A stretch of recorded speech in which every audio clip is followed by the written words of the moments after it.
სახელითა მამისათა და ძისათა და სულისაწმინდისათა. Ვნები შვიდეულის ხუთშაბათი, იცით რა დღეც არის. დღეს არის ხსენება იმ დიდი საიდუმლოებისა, რომელსაც ევქარისტიის საიდუმლოება ქვია, ანუ მადლიერების საიდუმლოება, რომელზეც ალბათ ყველაზე მეტი დაწერილა, რაც ეკლესიის შესახებ ეწერებოდა, ყველაზე მეტად ალბათ ევქარისტიის საიდუმლოებაზეა ნაფიქრი დაწერილი, მაგრამ ადამიანური ლოგიკით მასში წვდომა არის შეუძლებელი, ის უფრო მეტად შეიმეცნება ჩვენი შინაგანი ხედვით, ინტუიციით, შეგრძნებით, მაგრამ ერთი რამე ფაქტია, რომ ის, ვინც გულმხურვალედ სინდისის მიერად, პატიოსნად, უანგაროდ უფლის მაძიებელია, მას არასოდეს წინდება ევქარისტიულ მსახურებაში მონაწილეობის მიღება და პირიქით მეტად უნდა მიუხედავად იმისა, რომ გარეგნულად ერთ და იგივე რამ ითქმება, ერთ და იგივე რამ ისმინება, ერთ და იგივე რამ აღესრულება. ეს არის ამოუწურავი საიდუმლოება, მართლაც საიდუმლოება, რომლითაც ჩვენ ყველაზე მეტად ვახერხებთ ღმერთთან ერთობას. ჩვენს ბევრი გვითქვავს ძალისაებრ ამ თემასთან დაკავშირებით ამ დღესაც და სხვა დღეებშიც. დღეს ვიფიქრე, რომ ცოტა ისეთი განყენებული, ერთგვარად ფილოსოფიური აზროვნებით, შემეცნებით მიუდგეთ ამ საკითხს. მე არ მინდა ვთქვა, რომ რაც წეღან თქვი, ლოგიკურად ამას ვერ ჩავწვდებით, თითქოს ამის საწინააღმდეგოს რამეს ვაკეთებდე. რა თქმა უნდა, შეუძლებელია ამის ლოგიკური წვდომა, მაგრამ რამდენად შეიძლება ჩვენ ეს გავიგოთ, ისიც რა თქმა უნდა ძალიან შეზღუდული შესაძლებლობებით, იმიტომ რომ ყველაფერს თავი რომ დავანებოთ, რომ ჩაწვდე ამ საიდუმლოებას მეტაკლებად ადამიანურად, ის მაინც უნდა იცოდე თუ რა დაწერილა და რა შექმნილა ამასთან დაკავშირებით ყველაფერი. და პლუს უნდა გქონდეს ძალიან დიდი მისტიკური გამოცდილება შინაგანი ცხოვრების. ჩვენ ახლა არც ერთი გვაქვს და არც მეორე სამწუხაროდ, მაგრამ რაც გვაქვს, აი ესე ძალისაებრ ვეცადოთ. ესე პირველ ნაწილს რაღაც დავარქვი ესე, რომელიც უფრო ესეთი ვრცელი ნაწილია, ევქარისტიის ფილოსოფია და აი რასთანა გვაქვს საქმე. ზოგადად ღმერთი არის ნამდვილი ყოფიერება, რომელიც ესე შეიძლება ვთქვათ, ის არის შეუქმნელი ყოფიერება. ჩვენ აქ იმიტომ ვართ, რომ ღმერთი გვინდა. ხო, იმიტომ ვართ, რომ ღმერთი გვინდა. ვიცით, რომ ღმერთი არის მარადიული სიცოცხლე. კი ბატონო, შეიძლება აქაც ანგარება იყოს ჩვენი მხრიდან, ყოველ შემთხვევაში ჩვენ გვინდა ღმერთი და იმიტომ ვართ აქ და ქრისტიანული ღვთისმეტყველება გვასწავლის, რომ ღმერთი არის შეუქმნელი ყოფიერება.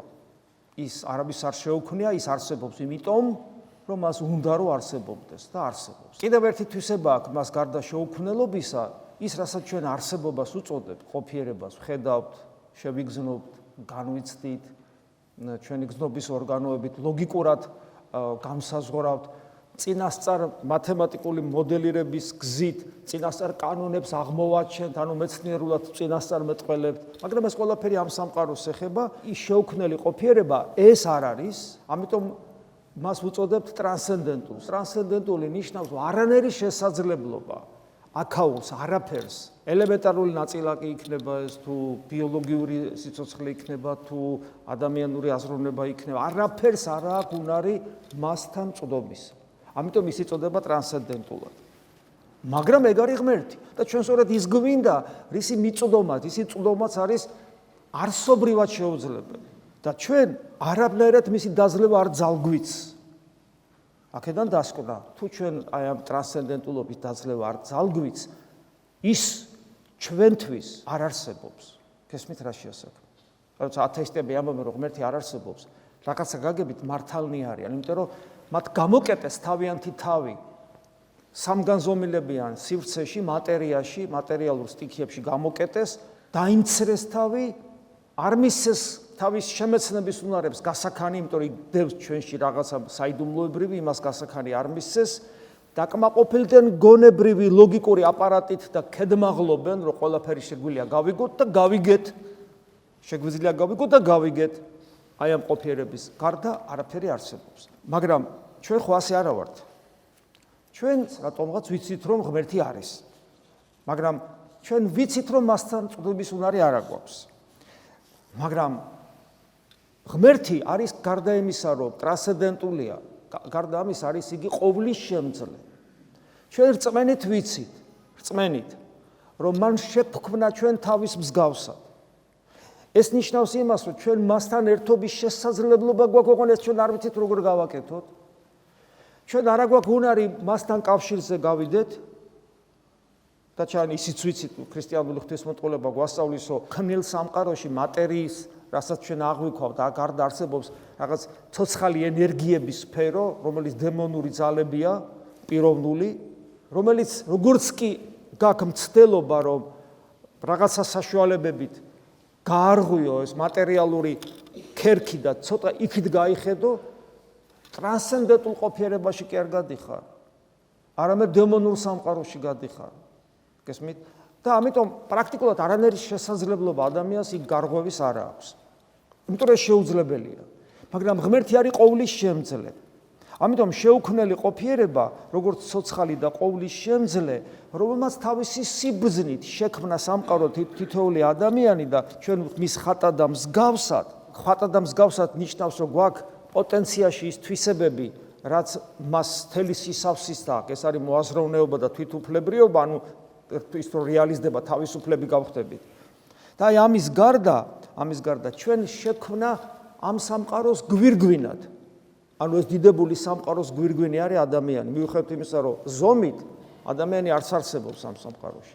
მაგრამ შესაძლებლობებით ამ სამყაროს აღემატება, იმიტომ რომ ამ სამყაროს, რომლის წინაშე ზომით ადამიანი კი არა, მთელი ჩვენი galaktikაც არ არსებობს, ისეთი დიდია ეს სამყარო. ანუ ჩვენი galaktika დაახლოებით 100-150 მილიარდი მზია და თვითონ ესეც კი არ არსებობს, ისეთი დიდია ეს სამყარო, ადამიანის რა უნდა ვილაპარაკოთ ადამიანზე. მაგრამ აი ამ გრანდიოზულ სამყაროს ადამიანის შემეცნება, არც საკუთარი თავის შემეცნება არ შეუძლია, ჩვენ შეგვიძლია საკუთარი თავის შევიმეცნო და ეს გრანდიოზული სამყარო შევიმეცნოთ. აი აქაც ჩანს, რომ ქმნილების გვირგვინი ვართ. და ქმნილების გვირგვინობა ბევრ რამეს ნიშნავს, მე პავლე მოციქული ამას საოცრად განმარტავს ეფესელთან მიმართ ეპისტოლეში, უფალო დაბრუნდება, რა იქნება ადამიანის ადგილი, ხვედრი, საოცრებას ამბობს პავლე მოციქული, ეხლა ამას არ შევეხებთ, თუმცა ამაზე ჩვენ გვისაუბრია. მაგრამ გარდა ამისა, ჩვენ თუ ზომებშია საქმე, საკუთარ თავში მოვიცავთ ყველაფერს, როგორც მიკროსამყარო. ჩვენ არა ვართ მიკროსამყარო ქრისტიანული გაგებით, მაგრამ ზომის თვალსაზრისით თუ ვიტყვით მიკროსამყარო ვართ, მაგრამ ჩვენ თავში მოვიცავთ ყველაფერს თვით არამატერიალურ ცოცხალ ენერგიებს, ანუ ანგელოზთა სამყაროსაც მოვიცავთ, იმიტომ რომ მათი მსგავსი უკვდავი სული გვაქვს. აი ესეთი არის ადამიანი. და ეხლა რა უნდა ღმერთს? ღმერთს უნდა, რომ ჩვენ გავხდეთ განღმრთობილნი, ანუ ჩვენში ღმერთის მსგავსება განსრულდეს, მიაღწიოს აი როგორც პავლე მოციქული ამბობს ქრისტეს საზომს და რადგან ჩვენ ვართ გვირგვინი ქმნილების და რადგან ჩვენ საკუთარ თავში მთელ ამ სტიქიებს და თვით ანგელოზთა დასსაც მოვიცავთ საკუთარ თავში, ჩვენი საშუალებით განვიღმრთობით რა ჩვენ განიღმრთოს მთელი სამყარო. მე ამას პეტრე მოციქული კარგად აღწერს, თუ ადამიანური შესაძლებლობებით კარგად აღწერს, როგორ მოხდება ეს უფლის დიდების დაბრუნების ჟამს. ეხლა არის აქ ძალიან მნიშვნელოვანი ის, თუ როგორ დგავს ამ ნაბიჯს ღმერთი, ჩვენ არ შეგვიძლია და ის როგორ აკეთებს ამას, როგორ ხდება ადამიანის განღმრთობა და როგორ ხდება ეს ამ სიტყვას იყენებს მე პავლე მოციქული, ადამიანი განღმრთობილი, ოღონდ შვილის სტატუსით, რადგან ესე იგი ძეღმერთი ადამიანად მოვიდა და ძმა მიწოდა, ესე იგი ღვთები არა უბრალოდ მემკვიდრე, არამედ ქრისტეს თანამემკვიდრე, ანუ ძეღმერთს მითანაბრებს. საოცრებაა, რა თქმა უნდა, არა ბუნებით, არამედ საღვთო მადლი და ენერგიით. ეს რომ მოხდეს, ეს უცნაური რამდა ეს კავშირი დამყარდეს და ამ კავშირმა ჩემი ესეთი სტატუსის უცნაურად ამაღლება გამოიწვიოს, გონობა მიუწვდომლად, ღმერთი თვითონ ხდება ადამიანი და ეს ნიშნავს იმას, რომ პიროვნულად ღმერთი გადაწყვეტს რუბლოვის ცნობილი ხატი თუ გინახიათ, ხო, რომელიც იყო მსგავსი ხატები, მაგრამ მან ძალიან დახვეწილი ფორმა მისცა, სამი ანგელოზის სახით, ყოვლადწმინდა სამება გამოსახული და ესეთი თანმიმდევრობა მარცხნივ არის, ესე იგი ასე მამა ღმერთია გამოსახული, შუაში ძე, შესამოსლით იცნობა ეს ანგელოზი, სულიწმინდა ღმერთი და ტაბლადებს და ტაბლაზე დევს ბარძიმი. ბარძიმი, რომელსაც აკურთხებს ძე ღმერთი. და არსობრივად ეს ნიშნავს იმას, რომ ეს არის თათბირი ყოვლადწმინდა სამებისა, თუ ადამიანი შევქმნათ ადამიანი, ვქმნათ ადამიანი, ეს ბიბლიაში წერია, ანუ მრავლობიჩია თქვა ღმერთმა, რომ შევქმნათ მრავლობიჩი ადამიანი, ეს საღვთო თათბირი, რომელთაც ადამიანი შეიქმნა და აქ ჩანს ერთგვარი პასუხისმგებლობა დიდი თითქოს ღმერთისა, რომ ადამიანურად არის ეს ყველაფერი აღწერილი, რომ ჩვენ რაღაცნაირად გავიგოთ და ძე ღმერთი იღებს ამ ვალდებულებას, რომ თუ ადამიანი დაეცემა, ესე იგი, კიდევ ამბობ, ადამიანურად ვამბობ ეს, იმიტომ რომ არც ერთი სიტყვა ბოლომდე არ შეესაბამება საღვთო რეალობას, მე მას გამოვიხსნი საკუთარი სისხლით და ის სასმისი, რომელიც მომცა მამამან არ შევსვა, აი ეს სასმისია, ბარძიმი ამ სასმის განასახიერებს, რომელიც ქრისტეს სისხლით ივსება, დევს ამ ტაბლაზე და ძე ღმერთი განუკაცებელი ძე ღმერთი ამ საღვთო თათბირზე აკურთხებს, რომ მივიღებ ადამიანურ ბუნებას და შევიწირვები ადამიანის გადარჩენისათვის. და ხდება საოცრება. ღმერთი, რომელიც არის ტრანსცენდენტული, მაგრამ ამავე დროს პერსონარი, პიროვნული არსებაა, სამპიროვნული არსებაა, მეორე პიროვნებას თავის თავში შემოყავს ადამიანური ბუნება ქალწულ მარიამისაგან და ღმერთსა და ადამიანს შორის საზღვარი აღარ არსებობს. იმიტომ რომ ეს საზღვარი არის პიროვნება, რომელიც არ არის საზღვარი. ანუ ღმერთსა და ადამიანს შორის ისეთი სიახლოვე შედგა, რომელიც გონებრივად არის წარმოუდგენელი. და მე-4 საუკუნის სოფლიო კრებაზე წმინდა მამებს დაჭირდათ განსაცვიფრებელი თეოლოგიური ფორმულის გამოყვანა, სადაც ჩანს, რომ თან ერთად არის და თან შეურევნელია და თან განუშორებელია და ანუ მარადის ერთად იქნება, ერთმანეთს არ შეერევიან, მაგრამ განუყოფლებიან, მათი დაშორება შეუძლებელია, მარადიულად ეს ასე იქნება. და აი ამ ერთობამ განაპირობა სრული გამდიდრება საღვთო ენერგიებით ადამიანური ბუნებისა და განღმრთობა ადამიანური ბუნებისა და ეს განღმრთობილი ადამიანური ბუნება თან ჩვენნაირია და თან განღმრთობილია. ოღონდ ჩვენერი რო არის, ეს ნიშნავს ტრანსცენდენტული ვახსენე, აბსოლუტურად მიუწვდომელი. მეორე სიტყვა ამის საპირისპირო ფილოსოფიური, ესე იგი იმანენტური. ანუ ჩემთვის შესაძლებელი გახდა ეს ადამიანი განღმრთობილი დავინახო, შევხედო, შემომხედოს, მითხრას, გავიგო და უთხრა.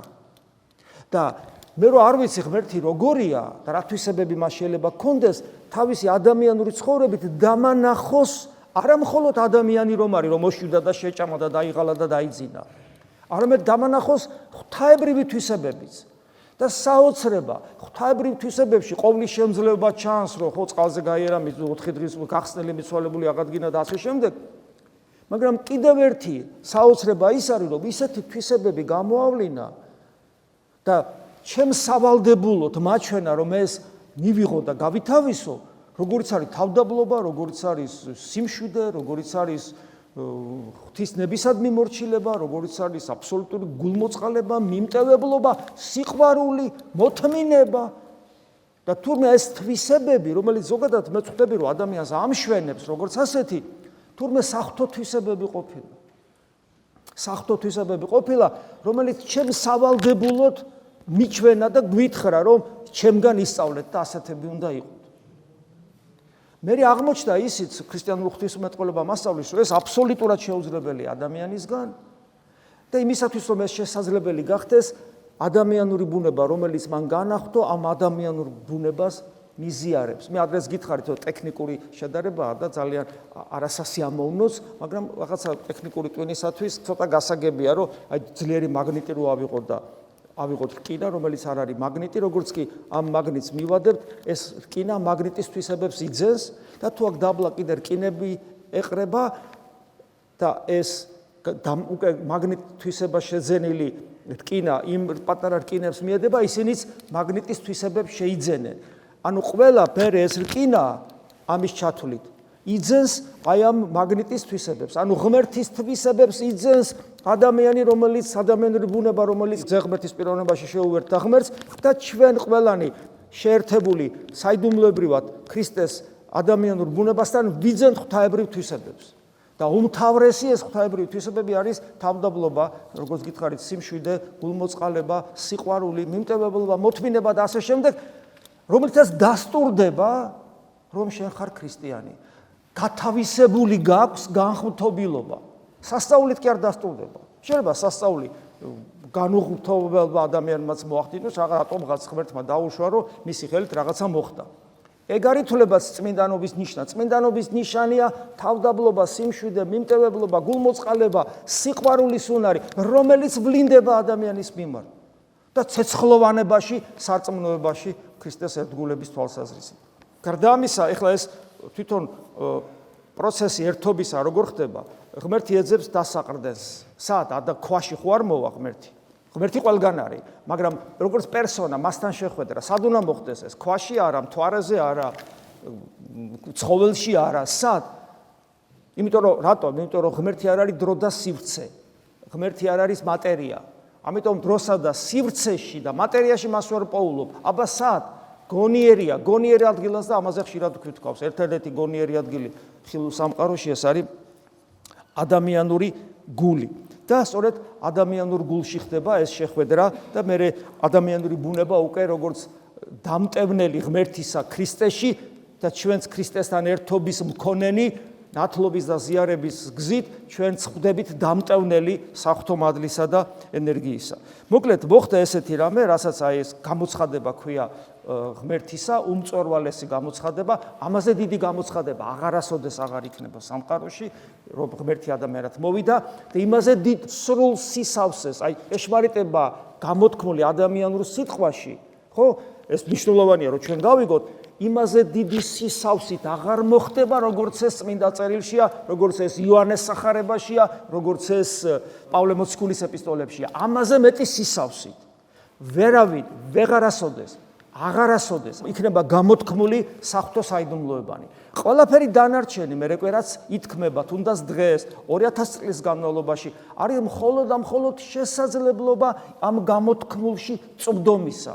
რომელსაც მხოლოდ ინტელექტუალური აპარატი არ ყოფნის, მას ჭირდება საღვთო მადლი და ენერგია, რომელიც ქრისტეს მიერ დაარსებულ ეკლესიაში, რომელიც მისი მისტიკური სხეულია, რომელიც წმინდა წერილიდანვე ვიცით ეს, სწორედ ქრისტეს მიერ დაარსებულ მის მისტიკურ სხეულში მყოფი ადამიანისათვის გაიხსნება და განიმარტება. და თითოეული ჩვენგანისათვის უკვე შესაძლებელი გახდა ეს კავშირი, თუ ჩვენ რწმენაში მოვედით და ეკლესიაში შემოვედით, რომ ეს კავშირი ძაღმერთთან დავამყაროთ. და ესე იგი აი ეს ღმერთისა და ადამიანის შეურევნელი და განუშორებული ერთობა გახდა ობიექტური სინამდვილე სამყაროში. მაგრამ ღმერთი ამით არ შეცვლილა, უბრალოდ ღმერთმა მიიერთა შეურევნელად და განუშორებლად.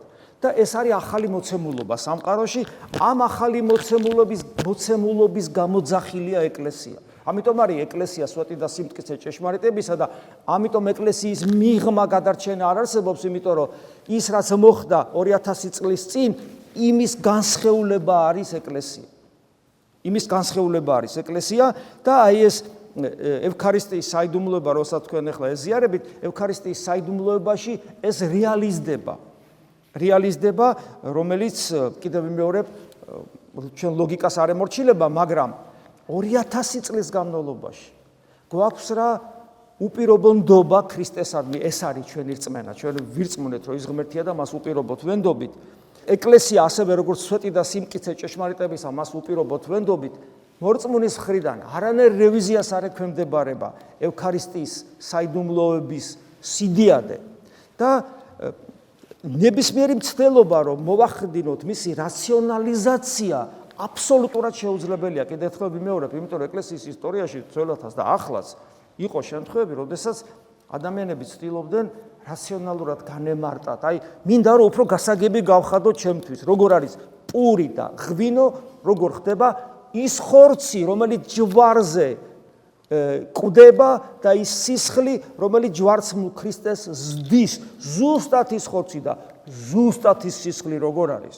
ამავე დროს საიდუმლო სერობა, რომელიც აღასრულა ქრისტემ, რომელიც დღესაც ახლა დღეს აღნიშნავთ, როცა ამბობს, როცა დააწესებს ამ საიდუმლოებას, ეს ჩემი ხორცი და ეს ჩემი სისხლია, როგორ არის ჩვენ რო ვეზიარებით ჩვენი ყოფნა აქ ზუსტად იმ საიდუმლოს სერობაზე თანამონაწილეობა. ამას რაციონალურად ვერაფრით ვერ ახსნი. მაგრამ ასე გვასწავლის ეკლესია 2000 წლის განმავლობაში.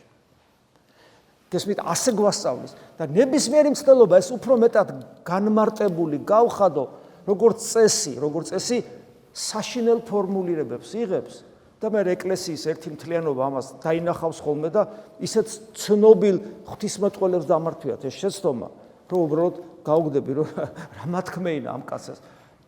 და რატომ თქვა ესეთი სისულელე? იმიტომ რომ მოინდომა, იმაზე მეტი ეთქვა, რასაც მოციქულები ამბობენ და ვერ იტყვი ამაზე მეც. ეს არის შეუძლებელი. და ამავე დროს ევქარისტიის საიდუმლოება ეს არის ეს თავსაკიდური ლოდი, რომელიც შეურაცხყოფს მაშენებელთაო, ხო, ფსალმუნებში რო წერია, რომელიც კრავს ეკლესიას, ეს ქვაკუთხედი, რომელიც კედლებს კრავს შენობას. ეს არის ყველაფერი. მისი გაუგებრობა, იმის გაუგებრობა, რომ ეკლესიაში მთავარი სწორედ ეს საიდუმლოებაა ევქარისტიისა, ამის გაუგებრობა იწვევს იმას, რომ ადამიანებს ეკლესიის წიაღში რაღაცა სხვა უნდათ. პატიმოყვარეობის დაკმაყოფილება, რელიგიური ცნობების დაკმაყოფილება, ამ ქვეყნიური წარმატებების მიღწევა, კარიერის გაკეთება ეკლესიაში. გესმით? როცა არ გაკმაყოფილებს ის, რომ შენ შეგიძლია ეზიარო, როცა ეს არ გაკმაყოფილებს და კიდევ რაღაცა გინდა. ეს სრული აბსურდია, აი ლოგიკა აქ მოვიშველიო. ადამიანი, რომელსაც ეკლესიის წიაღში ეძლევა შესაძლებლობა ღმერთს შეუერთდეს და მას კიდევ რაღაცა პრეტენზიულად უნდა და ამისათვის ბორგავს და იბრძვის, ზნეობრივად რო არ შევაფასოთ, არ განვიკითხოთ ვინმე, ლოგიკურად გაუგებარია აბსოლუტურად. გესმით? ამიტომაც კონდეს კონცენტრირება იმ ჭეშმარიტებაზე, რომელიც ჭეშმარიტებაც ეკლესიაში არსებობს და გავიაზროთ აქ ისთვის ვართ მოსულები. და დღევანდელი დღე ეს არის სწორედ ამ ყველაფრის დასაწყისი. ეს არის ხიდი ჩვენსა და იმ ტრანსცენდენტულ ყოფიერებას შორის. და რაც მეტად და მეტად მოშურნენი ვიქნებით, მოშურნეობით ვეცდებით, ვეძებოთ ქრისტე ჩვენს ცხოვრებაში, რაც მეტად და მეტად ვიქნებით მოსურნე იმისა, რომ მას ვუერთგულოთ. რაც მეტად და მეტად ვაიძულებთ საკუთარ დაცემულ ბუნებას, საკუთარ დაცემულ ნებას დაემორჩილოს ღვთის ნებას. რაც მეტად და მეტად ვიქნებით გამსჭვალული აი ამ სურვილით, რაც ნაკლებ დროს დავკარგავთ ჩვენ ცხოვრებაში, იმიტომ რომ ჩვენი წამები დათვლილია, შეიძლება ასე ითქვას. მოვა ჩვენი გარდაცვალების დრო. რაც მეტად და მეტად მიუძღვნით ჩვენს სიცოცხლეს აი ამ მიზანის არ მინდა დავარქვა. რაც მეტად და მეტად მიუძღვნით ჩვენს ცხოვრებას, ჩვენს სიცოცხლეს, ჩვენს სუნთქვას, ჩვენს გულისცემას, ქრისტეს ერთგულებას, ქრისტესადმი ერთგულებას. მით მეტად გავისარჯებით ამისათვის. ოღონდ გავისარჯებით არა ჩვენი რაღაცა ფანტაზიებით, არამედ გონივრულად. ნუ გამოვიგონებთ ველოსიპედს, ის გამოგონებული ეკლესიაში არსებობს ეს 2000 წლოვანი უზარმაზარი ქრისტიანული ცივილიზაციის მიერ დატოვებული პრაქტიკაა. რაც მეტად და მეტად ამას ადამიანი ეცდება, მით მეტად და მეტად გაიხსნება ევქარისტიის საიდუმლოება ჩვენში. და შეიძლება იმ მდგომარეობამდეც კი მივიდეთ, რომ მის გარეშე ესეც უნდა იყოს პრინციპში. მის გარეშე სიცოცხლე წარმოუდგენელი იყოს და ის ფაქტი, რომ ადამიანები ხანდახან დიდი ხანი აღარ ეზიარებიან ხოლმე, ეს აბსოლუტურად წარმოუდგენელი იქნება თქვენთვის. თქვენ როგორც თევზი წყლის გარეშე ვერ იქნება, ჩვენ ჰაერის გარეშე ვერ ვართ, აი ესე ვერ იქნები ზიარების გარეშე. და რომ გითხრას ვიღაცამ რატომ? შენ მეტყვი არ ვიცი. მე უბრალოდ ამის გარეშე არ შემიძლია. ღმერთმა მოგცეს ის წყალობა და ძალა, რომ არ შეგვეძლოს არც ერთი წამი ქრისტეს გარეშე მყოფობა. რომ გვიყვარდეს ჩვენთვის ჯვარცმული სიყვარული. რომ ვერ სუნთქავდეთ ქრისტეს გარეშე, ვერ ვჭამდეთ, ვერ ვსვავდეთ, ვერ ვიძინებდეთ, ვერ ვიღვიძებდეთ. რომ განგვეცადოს ის გონება-მიუწვდომელი სიხარული და ბედნიერება, ის ცოცხალი იმედი, რომელიც განკაცებული ღმერთია იესო ქრისტეა, რომელიც ასე უცნაურად გვეძლება ჩვენის უნდა შევჭამოთ. გესმით? რომ ის ჩვენში შემოვიდეს. შეგვეწიოს უფალი, ამენ. მადლი უფლისა ჩვენისა იესო ქრისტეს და სიყვარული ღვთისა და მამის და ზიარება სული საწმინდისა იყოს თქვენ ყოველთა თან. ამინ.